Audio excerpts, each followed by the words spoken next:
Assalamualaikum warahmatullahi wabarakatuh. Gus Yahya dan segenap anggota pimpinan PBNU serta rekan-rekan wartawan, anggota PP Muhammadiyah. Kami 8 anggota PP Muhammadiyah bersilaturahmi sebagaimana tadi disampaikan oleh Gus Yahya, sekaligus kunjungan balasan setelah PBNU terbentuk. Gus Yahya ke kantor Menteng PP Muhammadiyah, dan sekarang setelah kami bermuktamar, biarpun pasangan lama, tapi tetap kita berkunjung dan menyambung silaturahmi. Dan betul bahwa sebenarnya komunikasi, kemudian kita juga sering berdialog, ketemu itu sudah sering kita lakukan. Yang diperlukan sekarang adalah kerja bersama yang bisa kita kembangkan baik dalam konteks keumatan maupun kebangsaan bahkan di level global.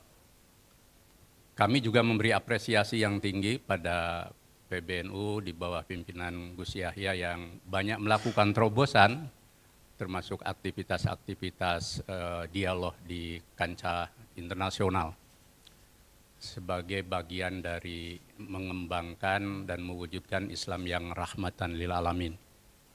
Bahkan begitu progresif ya, saya pikir kita hadir di kantor PBNU saja ini sudah berubah wajah itu ya, jadi udah kalah itu kantor PP Muhammadiyah. Yang kedua, betul kita berdiskusi pertama tentang kepemimpinan moral terkait dengan pemilu 2024. Kita bersyukur bahwa kontestasi pemilu itu kan bagian dari demokrasi yang sudah sangat terbuka di Indonesia. Dan bahkan sebelum KPU membuka pendaftaran saja kan calonnya sudah bermunculan gitu ya. Itu menunjukkan betapa dinamisnya politik Indonesia. Tetapi selain kita berharap bahwa pemilu 2024 itu berjurdil dan bermartabat, ada visi dan arah moral sekaligus juga visi kebangsaan yang kokoh. Sehingga kontestasi itu tidak bersifat politik kekuasaan semata-mata, who gets what, when, and how itu ya. Tapi visi kebangsaan apa yang mau dibawa, yang diwujudkan berangkat dari fondasi yang diletakkan oleh para pendiri bangsa. Dan nah tadi kepemimpinan moral satu istilah yang kita sepakati, yang bisa mendrive kontestasi itu, bahkan siapapun nanti yang terpilih, baik di eksekutif maupun legislatif, betul-betul kepemimpinan yang tahu benar salah, baik buruk, pantas tidak pantas dalam berpolitik, ya, sehingga tidak bersifat siapa dapat apa dan bagaimana caranya gitu ya. Dan ini sangat krusial. Dan kami sebagai kekuatan keagamaan kemasyarakatan yang non politik praktis punya panggilan moral lah untuk hadir tanpa merasa paling benar sendiri. Nah itu.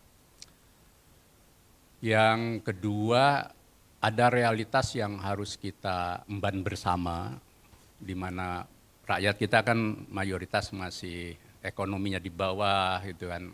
Memang gini rasionya mulai membaik, tapi kemiskinan juga kan masih cukup besar. Problem-problemnya juga banyak, lebih-lebih setelah pandemi. Maka kita bersepakat untuk terus mendorong negara ini mewujudkan ekonomi berkeadilan.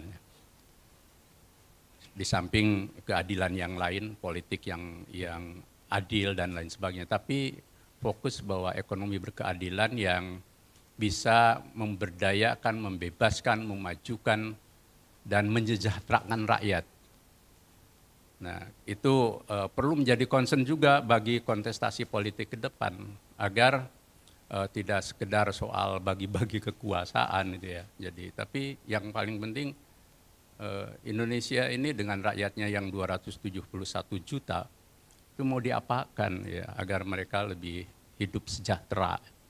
Saya pikir elitnya sudah cukup lebih sejahtera ya, jadi tapi rakyat itu yang harus kita sejahterakan.